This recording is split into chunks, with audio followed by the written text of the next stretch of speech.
This is the main public broadcasting network. WMEM Channel 10 Brick Island, WMEB Channel 12 Orono, WMED Channel 13 Killis, and WMEG Channel 26 Biddeford. It's time now for the Nightly Biz Report for this Friday, November 8th, 1991. Good evening, everybody. I'm Peter Wiggins. Today is what's happening.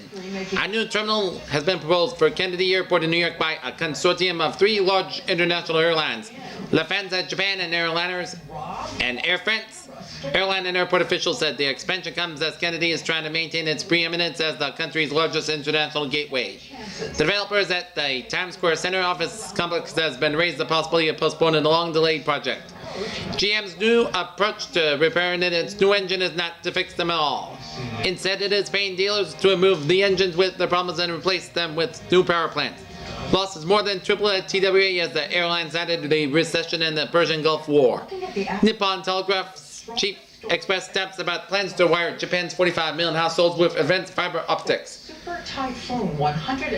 Metropolitan Life said it would cut its dividend to policyholders by 8% in 1992. Standard & Poor's cut GM's ratings on a preference and preferred shares and revised its ratings outlook to negative from stable for the bonds and preference shares to Ford.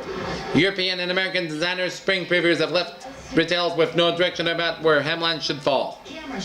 Kevin Maxwell visited Daily News in New York to reassure the paper's managers and union leaders and employers that he would not abandon the paper.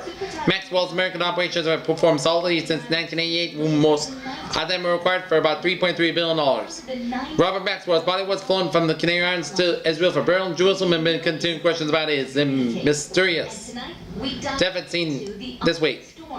Goldman Sachs issued assurances that would have not begin a financial crisis for the Maxwells by calling in loans. The title insurance industry may not have enough money in reserve to meet a recent surge in claims. As a result, some industry executives and experts predict that many title insurers will be weakened in coming years. Democratic and Republican lawmakers say the tax cut bandwagon is going nowhere in Congress this year. The Pension Benefit Guarantee Corporation is unable to audit its books, a congressional study has found.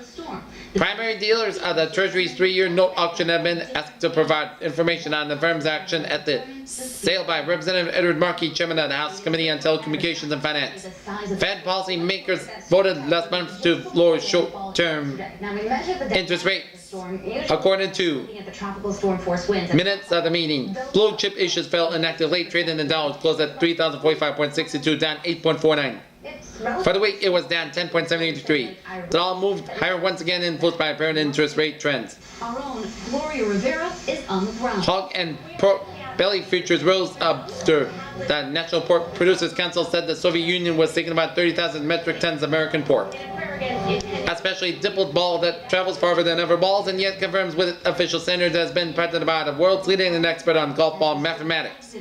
People who borrow to invest in the market can deduct the interest on these loans only to the extent they can match fund with the income from investments. Stocks Dow Jones closed at 34,562, down 849, down 130.43 yen. Up 56 yen, oil at 23.01, down 19 cents, and bond 7.90%, down 0.01%. That's me for the numbers for this. November 8th, 1991, Friday, Good night, see you tomorrow. Have a good weekend, see you Monday, bye-bye for now.